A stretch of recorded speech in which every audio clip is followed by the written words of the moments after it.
बच्चों ये definite integrals का लेक्चर नंबर 1 है। ठीक है, तो हम लोग हमारा जो पहला टॉपिक है वो है फंडामेंटल थ्योरम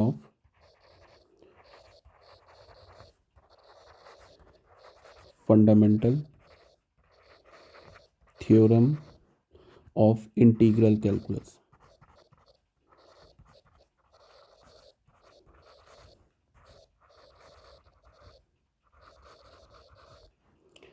जैसा मैंने पहले बताया था, इंडेफिनिट में बताया था कि अगर तुम्हारा इंडेफिनिट इंटीग्रल क्लियर है, उसमें कोई प्रॉब्लम नहीं है, तो फिर ये जो डेफिनिट इंटीग्रल है ना, तुम्हारे लिए बहुत इजी हो जाएगा। और अगर इनडेफिनिट में प्रॉब्लम है तो इसमें दिक्कत आएगी, दिक्कत नहीं, फिर ये समझ में ही नहीं आएगा। बिकॉज डेफिनिट में क्या है कि कुछ प्रॉपर्टीज़ है डेफिनिट का जो हम यूज़ करेंगे। मतलब कि समझ लो कि तुम ऐसे कि 100% में से 10% हम लोग डेफिनिट के थ्योरम्स पढ़ेंगे और 90% जो है वो इनडेफिनिट है। मतलब कि अगर तुम्हें इनडेफिनिट आता है तो तुम्हारा 90% डेफिनिट इंटीग्रल ऐसे ही क्लियर हो गया। ठीक है, इनडेफिनिट में कोई प्रॉब्लम है, डाउट है, या क्वेश्चन सॉल्व नहीं होते हैं, थ्योरम समझ में नहीं आता, कोई भी एक्स वाई जी प्रॉब्लम है, तो पहले जाके आप इनडेफिनिट इंटीग्रल को अच्छे से उसके वीडियो लेक्चर देखो, फिर डेफिनिट इंटीग्रल के वीडियो लेक्चर देखो। ठीक है, तो हमारा जो फर्स्ट थ्योरम है वो है fundamental theorem of integral calculus. Fundamental theorem of integral calculus में क्या है वो देखो, स्टेटमेंट एक है विदाउट एनी प्रूफ। इसका प्रूफ एग्जिस्ट करता है बट हमारे सिलेबस से बियॉन्ड है। मतलब हमें प्रूफ नहीं जानना है, सिर्फ स्टेटमेंट देखना है, फिर सिर्फ हमें थ्योरम समझना है। हमने मान लिया कि लेट फाइव एक्स क्या हमारा बी द प्रीमिटिव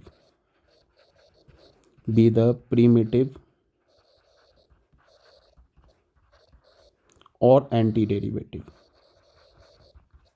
5x क्या हमारा प्रीमिटिव या anti derivative of A continuous function.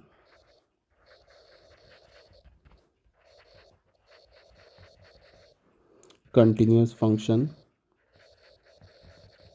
f of x defined on close interval ab, that is d dx 5x is equals to f of x। अभी तक क्या बोला?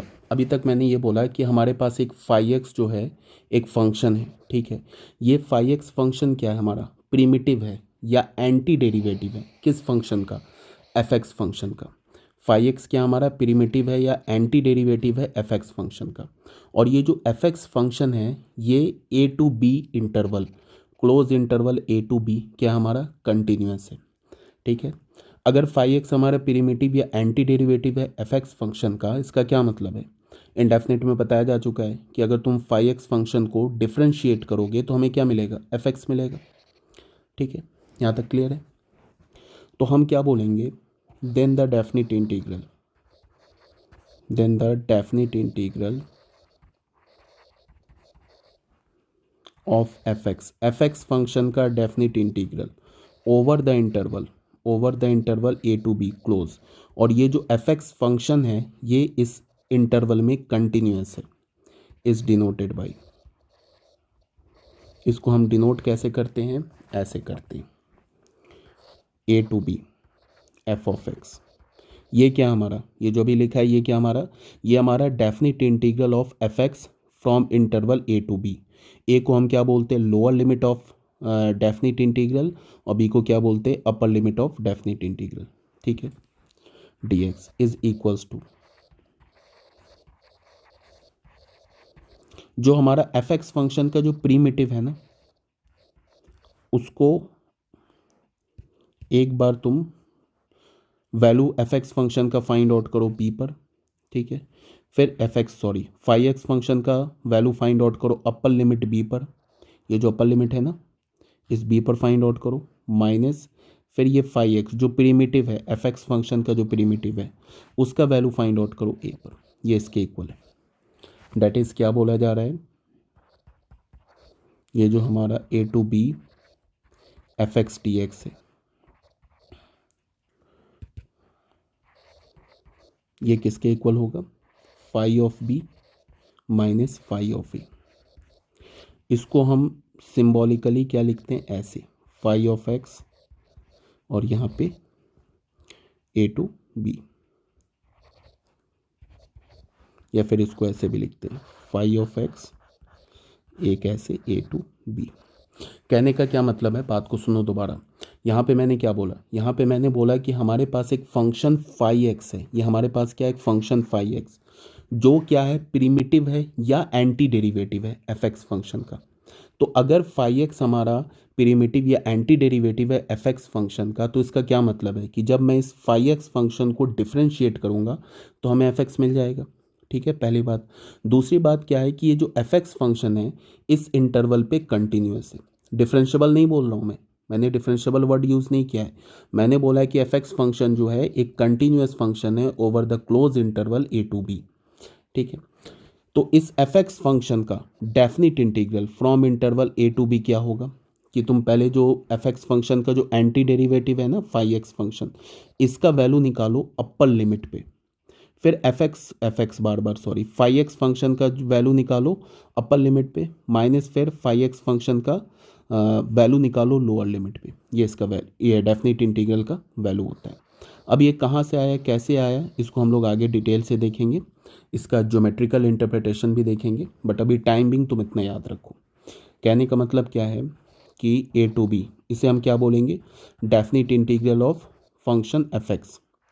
और जैसे ही हमने अगर बोला कि एफ एक्स फंक्शन का डेफिनेट इंटीग्रल हमें निकालना ए टू बी, तो बिना बोले ये ऑब्वियस सी बात है कि ये जो एफ एक्स फंक्शन है क्या है, एक कंटिन्यूस फंक्शन है फ्रॉम ए टू बी। अगर एफ एक्स फंक्शन ए से बी में किसी भी पॉइंट पर डिसकंटिन्यूस हो गया तो फिर हम ये जो हमारा होगा ना, ये एब्सर्ड हो जाएगा, फिर इसका कोई मीनिंग नहीं होगा। अगर हमने एफ एक्स फंक्शन का डेफिनेट इंटीग्रल निकाला ए टू बी, इसका मतलब एफ एक्स फंक्शन हमारा कंटिन्यूस है from A to B. Differentiable की बात नहीं कर रहा हूँ मैं, बार बार बोल रहा हूँ कि कंटिन्यूस है। तो इसको हम क्या बोलेंगे कि एफ एक्स फंक्शन का जो प्रीमिटिव है क्या है, फाई एक्स फंक्शन, इसका वैल्यू ऐसे लिखते हैं सिंबॉलिकली ए टू बी। इसका मतलब ये क्या हो जाएगा, फाई, पहले इस एफ फाई एक्स फंक्शन का वैल्यू निकाल लो अपर लिमिट में, माइनस फाई एक्स फंक्शन का वैल्यू निकाल लो लोअर लिमिट में। इसको हम क्या बोलेंगे, value of phi X. Phi X क्या हमारा एफ एक्स फंक्शन का प्रीमिटिव या anti derivative at X is equals to B, B पर फाई एक्स फंक्शन का वैल्यू निकालो minus value of phi X at X is equals to ए, या इसको हम ऐसे बोल सकते हैं वैल्यू ऑफ एंटी डेरिवेटिव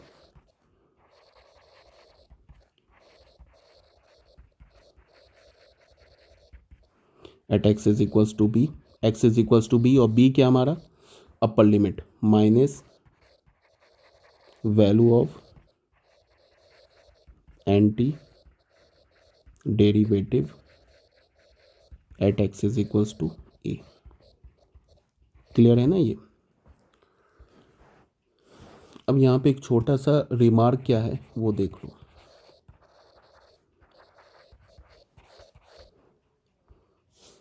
अच्छा ये बताओ कि अगर मैंने तुम्हें बोला कि एफ एक्स फंक्शन को तुम अगर इंटीग्रेट करते हो तो हमें क्या मिलता है, फाई एक्स।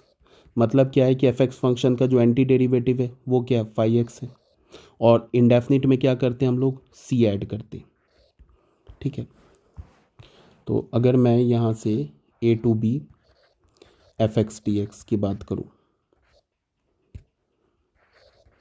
तो एफ एक्स का प्रीमिटिव या एंटी डेरिवेटिव क्या है, फाई एक्स प्लस सी। मतलब कि प्रीमिटिव का हमें वैल्यू चाहिए किस पर, एक बार अपर लिमिट पर फिर लोअर लिमिट पर, और दोनों को क्या करना, हमें सब्ट्रैक्ट करना है। तो बी पर अगर हम लोग प्रीमिटिव का वैल्यू निकालते तो क्या होगा, फाई ऑफ बी प्लस का सी, माइनस ए पर फिर लोअर लिमिट पे निकालते तो फाई ऑफ ए प्लस का सी। तो इसका मतलब क्या हो जाएगा, phi of B minus phi of A. तो कांस्टेंट तो कैंसिल हो गया। इसीलिए जैसे हम लोग इंडेफिनिट इंटीग्रल में क्या करते थे, कांस्टेंट ऐड करते थे ना, तो डेफिनिट इंटीग्रल में कांस्टेंट ऐड नहीं करेंगे। इस बात को आ रही है समझ में। ठीक है, और इसको रीड कैसे करेंगे, ये जो हमारा लिखा हुआ है ए टू बी, क्या बोला मैंने कि डेफिनिट इंटीग्रल में कांस्टेंट ऐड नहीं करते हैं, जैसे इंडेफिनिट में कांस्टेंट ऐड करते थे ना, डेफिनिट इंटीग्रल में कांस्टेंट ऐड नहीं करेंगे। इसको हम रीड कैसे करेंगे, dx को क्या करेंगे,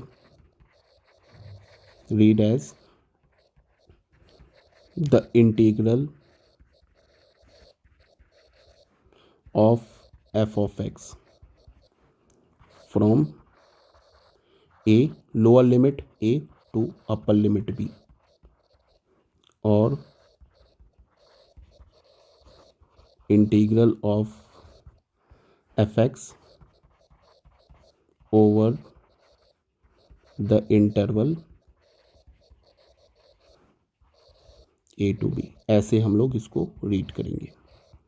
यहाँ तक क्लियर है। अब हम लोग इवैल्यूएट कैसे करेंगे, नेक्स्ट जो हमारा पॉइंट है वो है इवैल्यूएशन ऑफ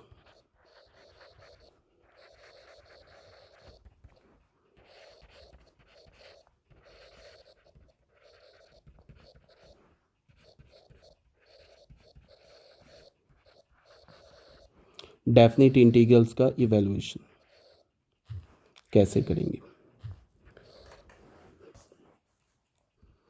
सिंपल सी बात है कि मान लो कि अगर हमें कोई भी डेफिनिट इंटीग्रल है a to b F X D X, इसको हमें क्या करना है, इसका हमें वैल्यू फाइंड आउट करना है। तो हम लोग क्या करेंगे कि सबसे पहले तुम 1 मिनट के लिए ना अपर लिमिट लोअर लिमिट को भूल जाओ। Find the indefinite integral, find the indefinite integral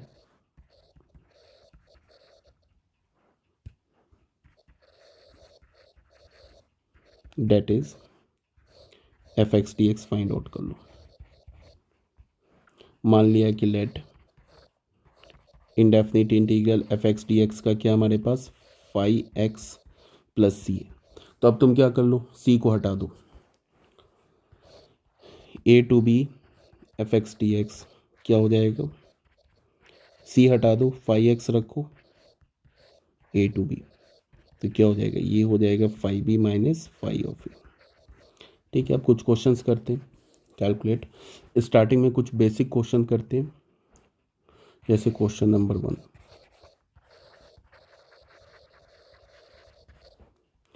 first जो है हमारा, मान लो 1 to 2 X square D X, 0 to 1 1/2x minus 3 D X,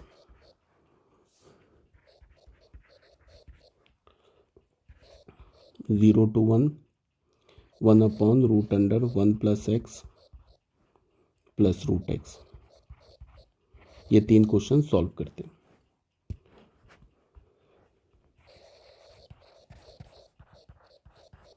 क्या है हमारे पास, 1 to 2 X square D X. 1 minute के लिए हम लिमिट भूल गए। अब देखा कि एक्स स्क्वायर का इंटीग्रल क्या होता है, x³/3। एक्स स्क्वायर का अगर इंडेफिनिट इंटीग्रल मैं निकालूँ तो क्या होगा, x³/3 प्लस ऑफ सी। तो डेफिनिट में सी नहीं लिखते, डेफिनिट में क्या करते, सी नहीं लिखते। तो इसका इंटीग्रल निकाल लिया, फिर यहाँ पे 2 और यहाँ पे 1, ये 3 कांस्टेंट है, इसको बाहर कर लिया तो क्या हो जाएगा, x³ फ्रॉम इंटरवल 1 to 2। तो पहले क्या करेंगे, ये जो अंदर लिखा हुआ ना x³, इसकी जगह पहले 2 पुट करेंगे तो क्या होगा 2³, फिर माइनस, फिर ये जो x³ लिखा है ना, फिर हम लोग 1 पुट करेंगे 1³, तो क्या हो जाएगा 1/2 8 माइनस 1, तो ये क्या हो जाएगा 7/2। यही हमारा आंसर हो जाएगा, 7/2 नहीं 7/3। ये हमारा आंसर क्या हो जाएगा, 7/3। यही हमारा आंसर हो जाएगा। ठीक है, क्या है 1/2x minus 3 D x. Interval कहाँ से कहाँ तक हमें इंटीग्रेट करना है, 0 to 1। तो 1 मिनट के लिए हम लोग क्या किया, हमने लोअर लिमिट अपर लिमिट भूल गए। इस 1/2x माइनस 3 का इंडेफिनिट इंटीग्रल क्या होगा, ये होगा ना log of mod 2x minus 3 plus का c, प्लस सी भी होगा। तो क्या करते हैं हम लोग, डेफिनिट में कांस्टेंट नहीं लिखते, और एक 1/2 इससे भी डिवाइड होगा कांस्टेंट से, x के कोफिशिएंट से। तो कहाँ से कहाँ तक है, 0 to 1। तो सबसे पहले 1/2 को हमने कांस्टेंट है उसको बाहर किया, तो क्या हो जाएगा log of mod of 2x minus 3 0 to 1। अब सबसे पहले क्या करेंगे, ये जो लॉग है ना, ये जो पूरा फंक्शन है, इसका वैल्यू निकालेंगे 1 पर। तो क्या हो जाएगा, लॉग मॉड 2 इंटू 1 माइनस 3, फिर माइनस, फिर इस पूरे फंक्शन का वैल्यू निकालेंगे, इस फंक्शन का वैल्यू निकालेंगे 0 पे और सब्ट्रैक्ट कर देंगे। तो 2 इंटू 0 माइनस 3, तो क्या हो जाएगा ये 1/2 लॉग 2 माइनस 3 माइनस 1 का लॉग 1 माइनस लॉग, ये क्या हो जाएगा, ब्रैकेट ये मॉड के अंदर क्या है, माइनस 3 का मॉड 3, फिर लॉग 1 क्या होता है 0, लॉग 1 0, तो ये क्या हो जाएगा 1/2 0 माइनस लॉग मॉड 3 की जगह मॉड हटा दिया, तो हमें क्या मिल गया, ये लॉग 3। तो बस हो गया, आंसर हो गया 1/2 लॉग 3। चाहे तो हम लोग इसको ऐसे भी लिख सकते हैं, लॉग 3 पे पावर 1/2 लॉग की प्रॉपर्टी लगा दी, तो क्या हो जाएगा लॉग √3। ये आंसर हो गया। समझ में आ रही है ना बात। अच्छा, यहाँ पे ना ये माइनस भी होगा साथ में, ये जो माइनस है ना, यहाँ से देखो, ये हमारा साथ में माइनस भी होगा। ये तो हो गया 1/2, ये लॉग 1 हो गया ना, लॉग 1 क्या हो गया 0 माइनस लॉग मॉड ऑफ -3, तो क्या होगा -1/2 लॉग 3, तो क्या हो जाएगा ये लॉग 3 पे पावर -1/2। तो एक तो आंसर ऐसे लिख सकते हो, दूसरा क्या लिख सकते हो, इसको लॉग 1/3 पे पावर 1/2, तो ये हो जाएगा लॉग 1/√3। इसका मतलब लॉग ln 1/√3, ये आंसर हो गया। ऐसे भी लिख सकते हो, ठीक है। अब दूसरा हमारा तीसरा क्वेश्चन क्या है, तीसरा क्वेश्चन है हमारे पास 0 to 1 1/1 plus X plus √x। फिर मैं क्या बोल रहा हूँ, एक मिनट के लिए तुम लिमिट भूल जाओ, इसको इंडेफिनिट इंटीग्रल देखो। तो कैसे सॉल्व करेंगे, रैशनलाइज करेंगे। तो उसके लिए क्या होगा, 0 to 1 1/1 plus X plus √x dx, 0 to 1 minus √x 1 plus X plus √x into 1 plus x minus √x। ऐसे कर दिया हमने रैशनलाइज, तो हमें क्या मिल गया, ये 0 to 1 1 plus x minus √x, और ये क्या हो गया, ए प्लस बी ए माइनस बी, तो 1 plus x minus x, x x cancel हो गया, तो 0 to 1 √1 plus x minus √x dx, ऐसे हो गया।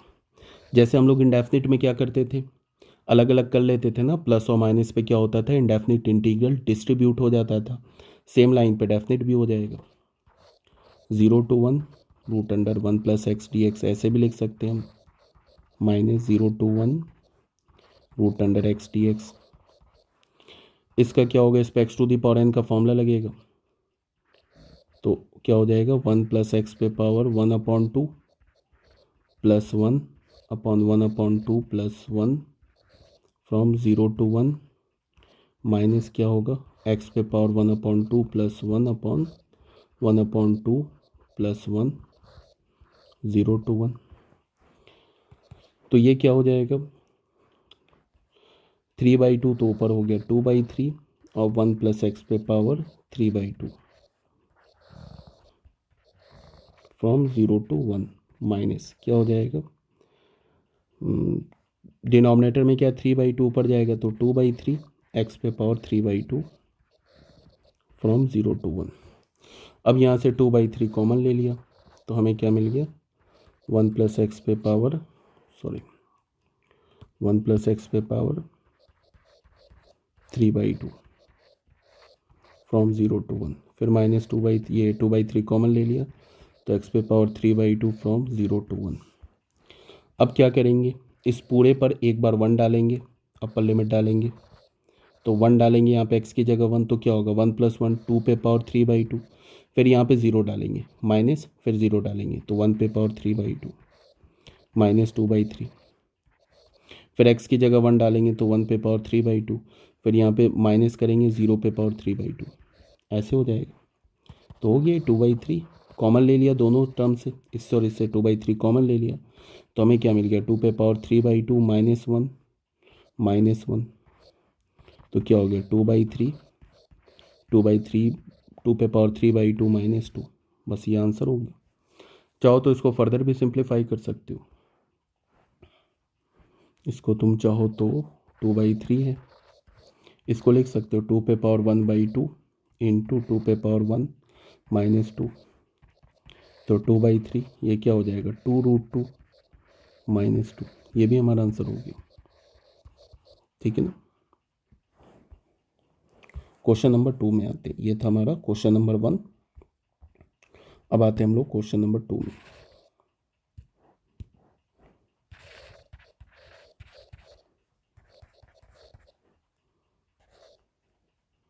a to b x³ dx is equals to 0 and if a to b x² dx is equals to 2/3,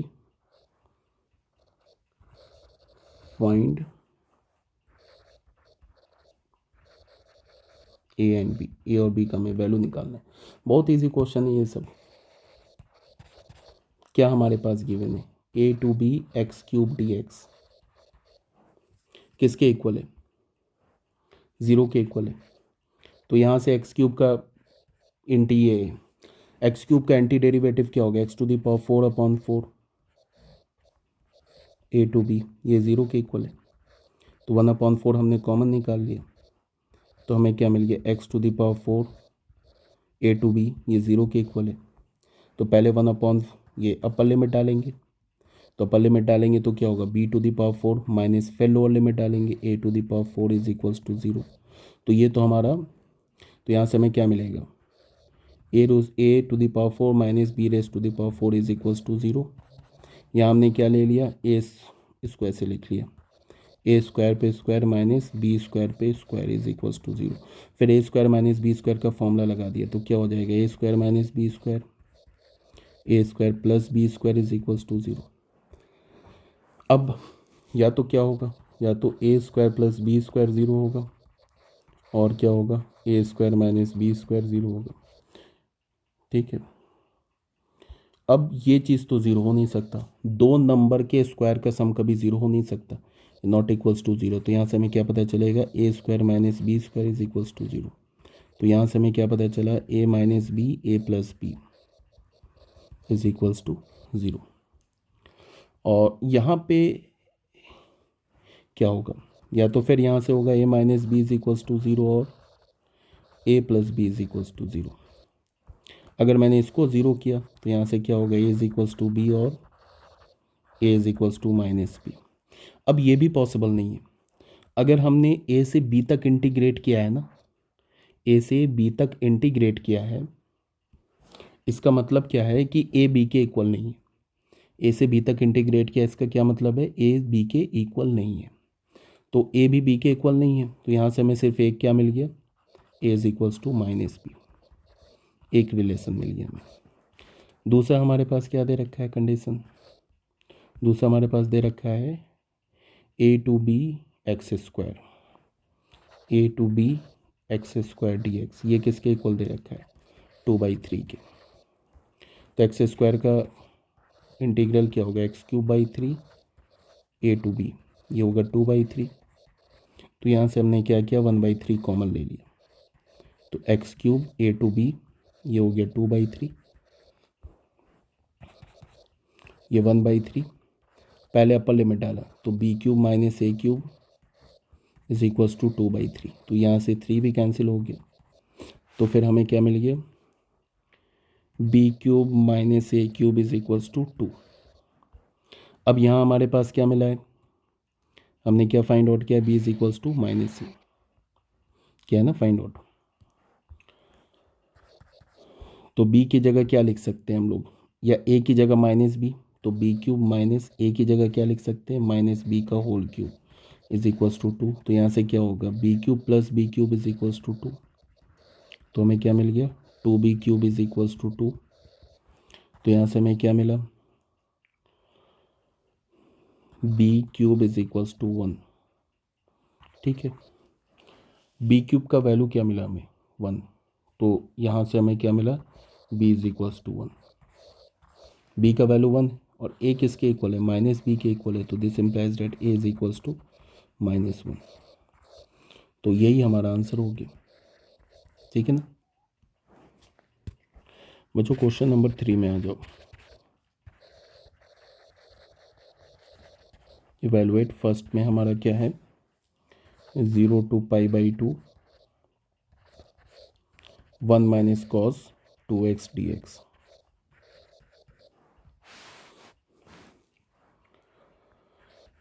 second में क्या है बच्चों, क्वेश्चन नंबर 3 में आ जाओ। 3 का जो फर्स्ट पार्ट है ना, इसमें क्या दे रखा है, 0 to π/2 1 minus cos 2x dx।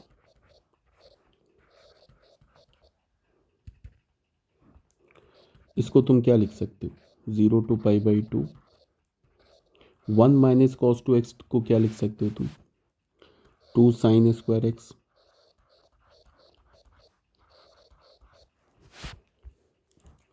तो ये क्या हो जाएगा, 0 to π/2। अच्छा, इस ये क्या हो जाएगा, √2 into root sine square X D X. √2 तो कांस्टेंट है, बाहर आ गया, 0 to π/2।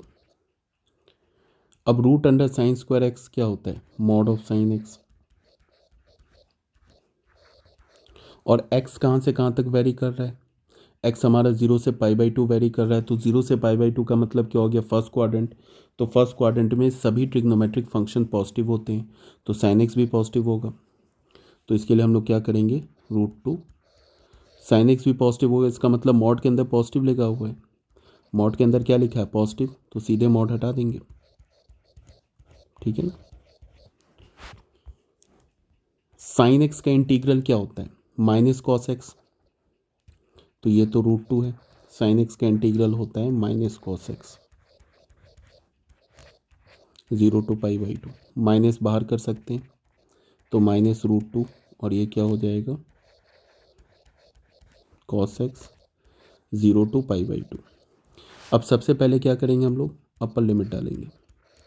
तो क्या हो जाएगा, cos π/2 minus cos of 0। Cos π/2 का वैल्यू क्या होता है, 0, और कॉस 0 का 1। तो फिर क्या हो जाएगा, ये √2। ये हमारा आंसर हो जाएगा। ठीक है ना। अब आते हैं सेकेंड पार्ट में, क्या, 0 to π/2 sine square X. 0 to π/2 sine square X D X. इसको हम लोग क्या कर सकते हैं, 0 to π/2 साइन स्क्वायर एक्स को क्या लिख सकते हैं, 1 माइनस कॉस 2x अपॉन 2। 1/2 बाहर, क्या हो गया, 0 to π/2 1 minus cos 2x dx।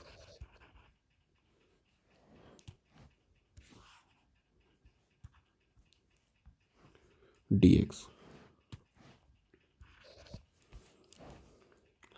क्या हो जाएगा, 1/2, 1 का इंटीग्रल क्या होगा, x, माइनस कॉस 2x का इंटीग्रल क्या होगा, साइन 2x अपॉन 2।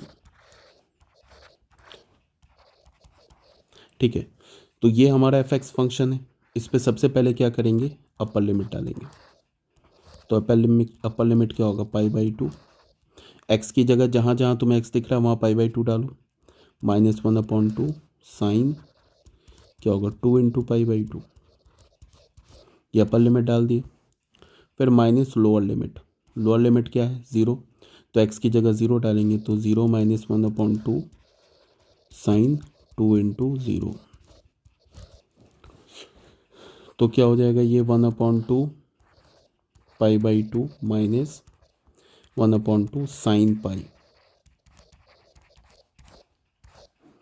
ये क्या हो जाएगा -0 -1/2 साइन 0 क्या होता है 0।